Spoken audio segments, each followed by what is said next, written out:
মুস্তাফিজকে ছেড়ে দিয়ে মিস করছে দিল্লি।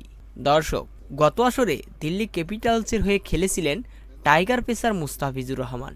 এবার নিলামের আগে তাকে ছেড়ে দিয়েছে আইপিএল ফ্র্যাঞ্চাইজিটি। মুস্তাফিজ ছাড়াও গেল আসরে দল পেয়েছিলেন সাকিব আল হাসান ও লিটন দাস। এবার তাদেরও ছেড়ে দিয়েছে কলকাতা নাইট রাইডার্স। ছেড়ে দেওয়াদের তালিকায় পড়ে গেলেও আগামী 19 ডিসেম্বর মিনি নিলামে দল পাওয়ার সুযোগ থাকছে টাইগার এই ক্রিকেটারদের। যদিও এই 3 ক্রিকেটারের পারফরম্যান্স বিবেচনায় নিলে বিষয়টা একটু কঠিনই। এদিকে মুস্তাফিজকে ছেড়ে দিয়ে তাকে নিয়ে আবার নিজেদের ফেসবুক পেজে পোস্ট করেছে দিল্লি। মুস্তাফিজকে মিস করার কথা জানিয়ে তারা লিখেছে, ফিজি 2024 সালে তোমাকে এবং তোমার এই হাসি মিস করব। আইপিএলে ইতিমধ্যেই দুর্দান্ত কাটার সালোয়ার ভেলকিতে নজর কেড়েছিল সকল দর্শকদের মুস্তাফিজ, কিন্তু বর্তমান সময়ে তার পারফরমেন্সটা খুবই বাজে, যার কারণে দিল্লিও তাকে ছেড়ে দিতে বাধ্য হয়েছে। এখন দেখার বিষয় কোন দল তাকে দলে নেয়।